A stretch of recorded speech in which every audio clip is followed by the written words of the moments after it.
Let us open our catechism question at question 1 for the second time. Last time we looked at a number of reasons how we may glorify God. And we want to just consider very briefly this principle of enjoying God this evening. Question 1 of our catechism reads, what is the chief end of man, or the chief purpose, or the chief calling, if you like, of man? What is our chief end? Man's chief end is to glorify God and to enjoy Him forever. Now, as I said, we looked at the first part of this question, or the answer, 2 weeks ago, and then this evening we want to consider this second part. What is it to enjoy God? Well, we notice in our proof text that there's two applications. There is the eternal, the heavenly, and then there is the temporal, or the earthly. Whom have I in heaven but thee?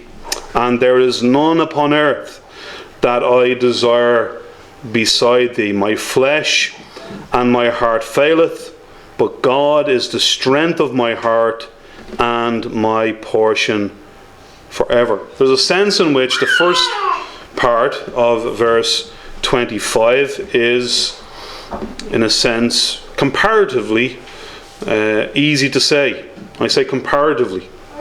Whom have I in heaven but thee? As believers, we look to heaven, we look to eternity, and we would all agree that this is the expression, the desire, the cry of our hearts, that God is the one we look to in heaven. But then the second one is not so easy.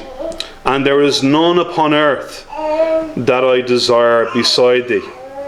We are faced daily, aren't we, as believers, with the reality of distraction, with the reality of other things, other people, all sorts of things that would stand between us and God. So therefore, comparatively, this is much more difficult to say. The psalmist is emphatic. There is none upon earth that I desire beside thee. That the psalmist could say that God was the only thing, the only one that he desired, not only in heaven but on earth. Thomas Watson, in his commentary on this question, says that only those who enjoy God on earth will enjoy God in heaven. And that is such an important principle. We must learn to love Him and to enjoy Him in this world if we are to do so in the world to come. But then we see the clue to its success in the last part.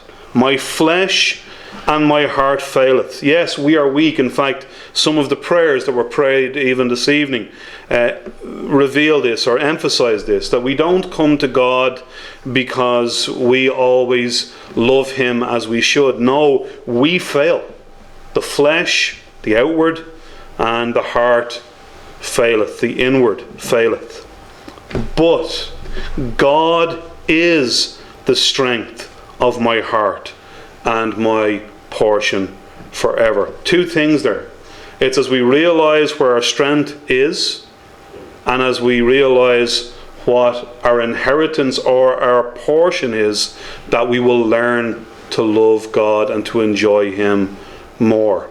The world distracts us, doesn't it? The world gets in our way. The world, flickers before our eyes, so that we don't love God, we don't enjoy Him as we should. But when we realize that God is our only strength and God is our portion, when we appreciate that, then we shall begin to not only glorify Him, but also to enjoy Him forever. Let us pray tonight that God would enable us, yes, to glorify Him, but also to enjoy Him, not only in the world to come, but to enjoy Him here and now, even tonight, as we continue in this service of worship, that we would do and experience both these things. What is the chief end of man? Man's chief end is to glorify God and to enjoy Him forever.